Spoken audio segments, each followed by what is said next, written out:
So, the moral of this story is the fact of the matter is about 11 months ago, I got a call from NIPSCO. It's my local power company.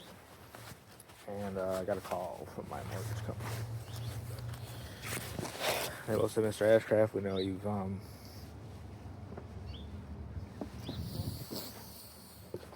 you've been through some hard times lately. But if you don't send us the money you owe us in the next 3 weeks, which, is about $4,000, give or take. 3 weeks I had to come up with cash on hand with not, what I felt like was nothing in my pockets, and you know what I'm saying? And fuck, dude, I was like, all right, man, I sleep in a car, can't drive a house. And, I called everybody in my fucking phone log, man, and, I knew, I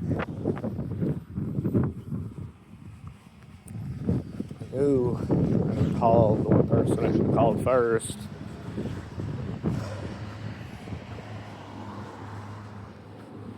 It was my brother. So I had to ask myself, why couldn't I call him?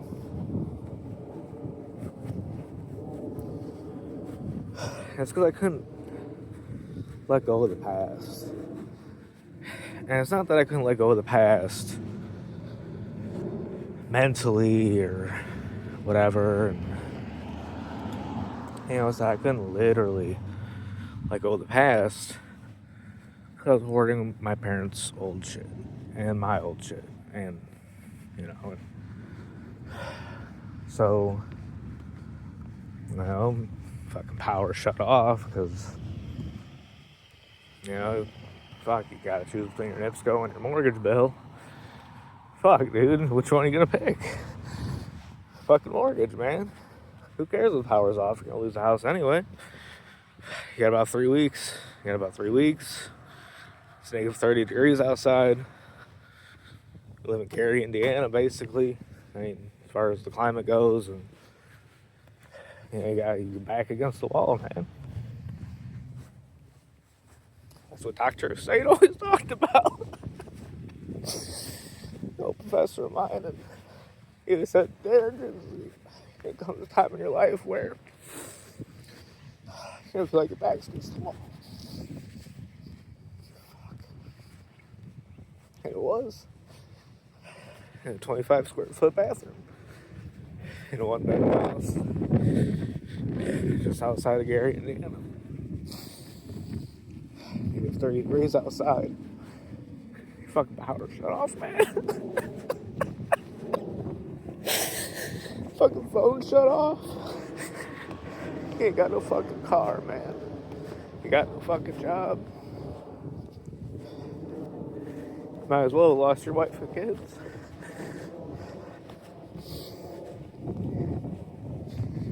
You find yourself in a dark place. It's not so much that I was in a dark place mentally or physically, which I was. A lot of you know that. I could have sugarcoated it. I'm not going to hide it. It is what it is. And I thought back to this restaurant I worked at.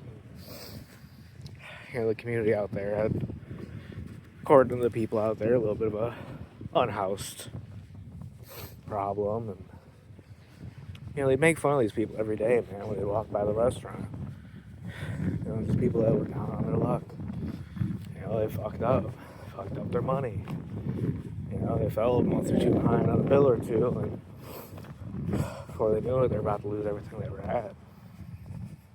At least that's how they felt at the time. But fuck, dude, Dr. Singh was right. It's a coming time in your life. Backs against the wall. You're gonna feel like it. It's like there's a demon in your house. And that demon was over. Fuck. I not like the sense like the show. It's bit over dramatized. Yeah, my case wasn't the worst, but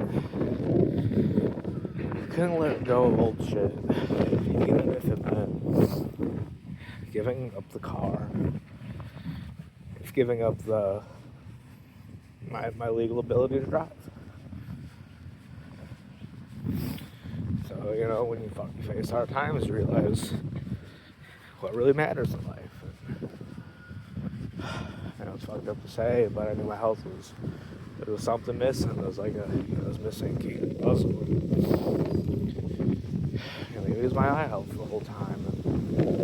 And not really being ordered. But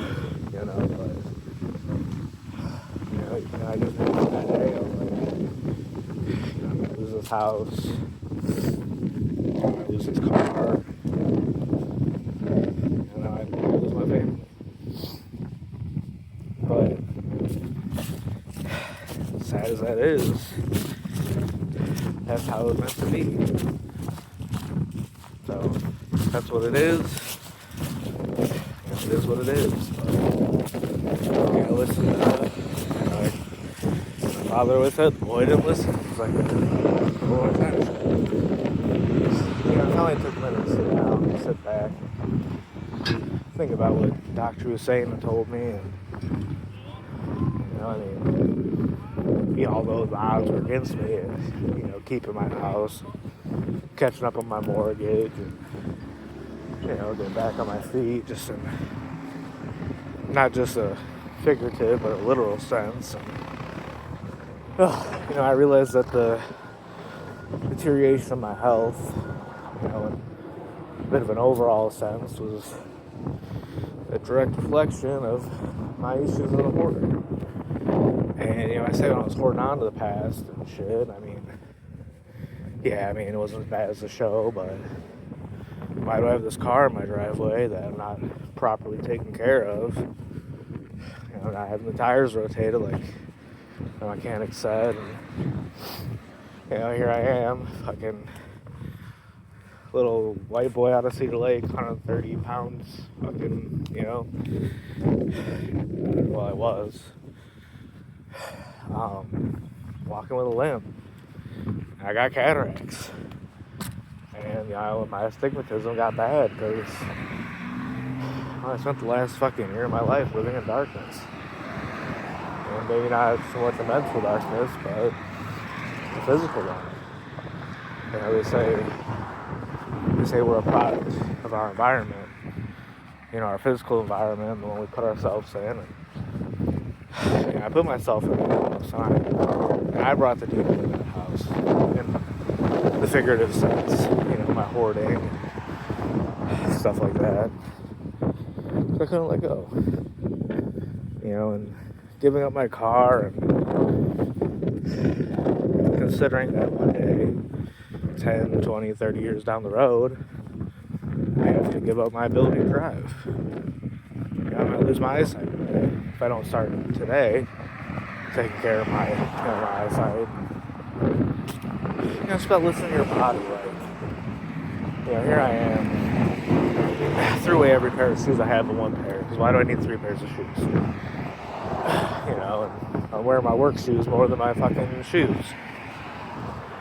Put the second place before the first place. Fucking get this giant fucking callus on my left foot, the bottom of it, and I was doing too much. Larry was right. I was doing too much. I put the money first. But it's not to say I had to take the job. It was the one that paid me the most. Because the job at the end of the day is just a job. And you gotta put your family first. And, you might feel like they're not there with you anymore. And, in a sense, they might not be. And, it is what it is.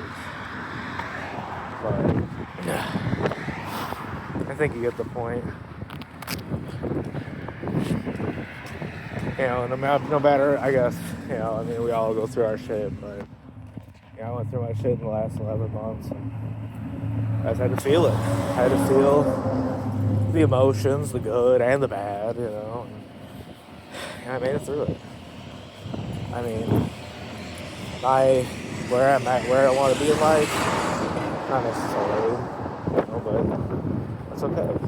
I got time to literally and figuratively put on a fresh pair of socks and shoes, and even if it means losing a house, losing your car,